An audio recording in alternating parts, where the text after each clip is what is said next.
Telugu Desam party కేంద్రంలోని NDA సర్కారుపై ప్రవేశపెట్టిన అవిశ్వాస తీర్మానం సెగ భాజపా శివసేన 30 ఏళ్ల అనుబంధంపై తీవ్ర ప్రభావం చూపుతోంది.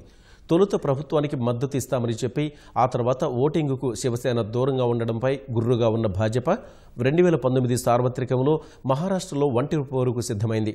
ఈ మేరకు ఆ పార్టీ జాతీయ అధ్యక్షుడు అమిత్ షా ఆదివారం మహారాష్ట్ర భాజపా బూత్ స్థాయి నేతలకు సూచనలు కూడా జారీ చేసినట్లు సమాచారం. త్రిముఖ లేదా అవసరమైతే శివసేనకు దూరంగా ఒంటరి పోరుకు కూడా సిద్ధంగా ఉండాలని శ్రేణులకు సూచించినట్లు తెలిసింది. భాజపా అధ్యక్షుడి వ్యాఖ్యలపై మండిపడిన శివసేన ఆ పార్టీ పత్రిక సామ్నాలో భాజపాపై విమర్శలు గుప్పించింది. సామ్నాకు నిన్న ఇంటర్వ్యూ ఇచ్చిన ఉద్ధవ్ ఠాక్రే తాము దేశ ప్రజల స్వప్నాలను సాకారం చేసేందుకు మాత్రమే పనిచేస్తున్నామని, నరేంద్ర మోదీ కలలు నిజం చేసేందుకు కాదంటూ వ్యాఖ్యానించారు. ప్రస్తుతం దేశాన్ని పాలించేవారు జంతువుల్ని కాపాడేందుకు మనుషులను చంపుతున్నారంటూ ఉద్ధవ్ తీవ్రస్థాయిలో నరేంద్ర మోదీ సర్కారుపై విమర్శలు గుప్పించారు. తాను వేటాడతానని, అయితే కొందరిలా వేరొకరి భుజంపై తుపాకీ పెట్టి చాటు నుంచి తుపాకీ పేల్చనని పరోక్షంగా భాజపాపై విమర్శలు సంధించారు. అసలు ఆయుధమే తనకు అక్కర్లేదని ఉద్ధవ్ వ్యాఖ్యానించారు.